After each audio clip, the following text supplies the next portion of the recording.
Hey, what's going on? I thought I'd film a video out in front of the lake today. So today, I'm going to be just showing some cards that my grandfather got me from Las Vegas. And two of them are from a casino, and one of them is from like a giveaway thing. And then later, I'm going to show you the best way to do in mid-air in the hands riffle shuffle. So let's get right on into it. Man, I'm so lame. I think now would be the best time to apologize for any loud boat sounds, weird movements, or just bad lighting. But anyway, let's start with the giveaway deck. So this one right here, you can read it if it will focus. But this is bridge sized, and this is the one from the giveaway. It is basically crap, but it's okay to use for like games. So this is the back design. There's standard playing cards. Also, sorry if stuff is not in focus. And then opening up, like I said, they're basically just cheap decks. Like the inside is just straight up cardboard. They do have a nice back design. It's just mostly white and black though, which is kind of boring. But they basically just feel like actual cardboard paper, not like playing cards. They're plastic coated. Everything's pretty much standard, and they're kind of crap. So that's basically it for this deck that I want to talk about. There's not really much to say,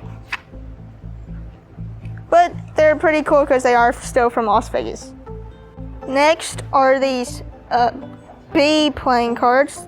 They're red, clearly. These were opened, and I'm pretty sure they were used too. I haven't broken any of these decks in. So as you can see, the corners are cut. And it's only one corner. So these are the jokers. I'm hoping none of these cards blow away from me. So, okay. So all the actual playing cards have this corner cut right here, or if you just turn it, they have it cut up here. And so using these for like cardistry, it'd be really weird because when you do some moves, you can't grab them at the corners, and also it just changes the orientation, and you gotta rearrange the cards.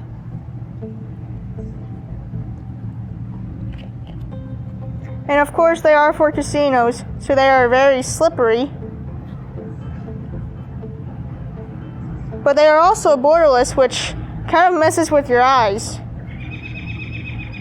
But I really like the design. And they still do, they handle much better than these, but again, they are slippery. Alright, moving on to these.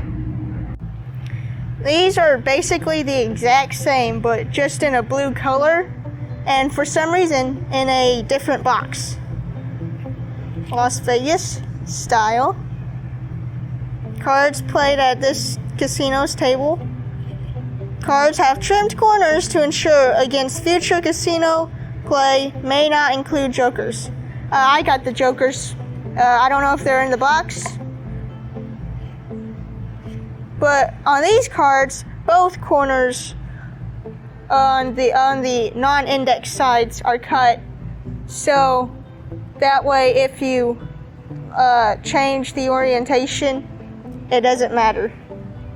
But it's still difficult to do cardistry because some corners you can't really, like I can't do this move called ATM because the corners are cut.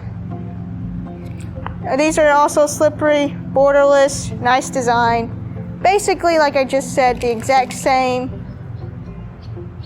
So yeah, I'm gonna stop talking about the cards here now.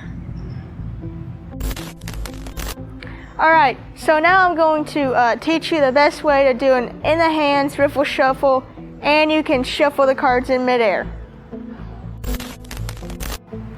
Yeah, so this is my mouse pad, by the way, and it has a creeper on it because that's what I wanted it to be. So first off, there are different kinds of riffle shovels. There's some that look like this. That was not very good.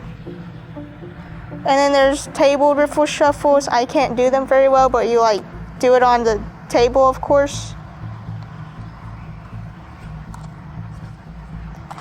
But the kind of shuffle that I'm gonna try and teach you today is this one.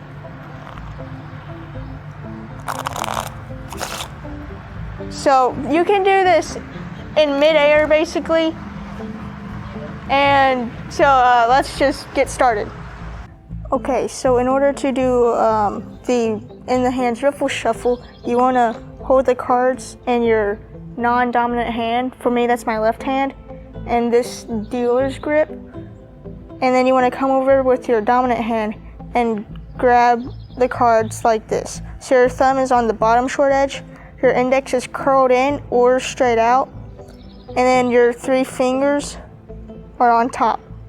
And then you want to turn your wrist where your thumb faces up, and then riffle about half the cards against your non-dominant hand with these 4 fingers stopping it like that. And then once you get about half, you want to take your thumb and get that short edge,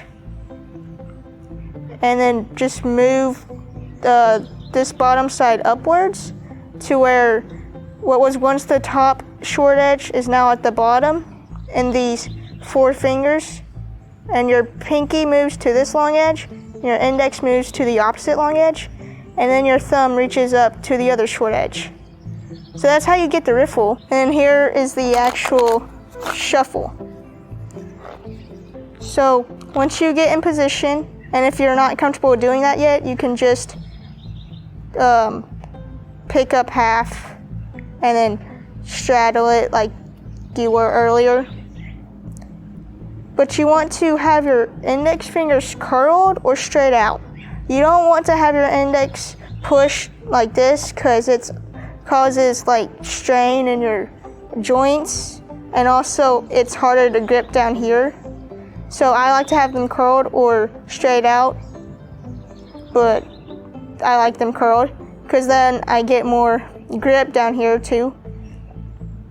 And then you want to apply some pressure with your indexes while your thumb pulls up until the cards release themselves from your thumb. Now this will take some practice and your thumbs will be sore and tired and everything, but once you get a smooth, consistent shuffle, then to do the bridge, you want to take these bottom 3 fingers and push the cards up, and the padding of your hands should be like curving the cards too. You want the cards to make an arch, and then you just release some pressure, like straighten your fingers out for the bridge. So doing that again.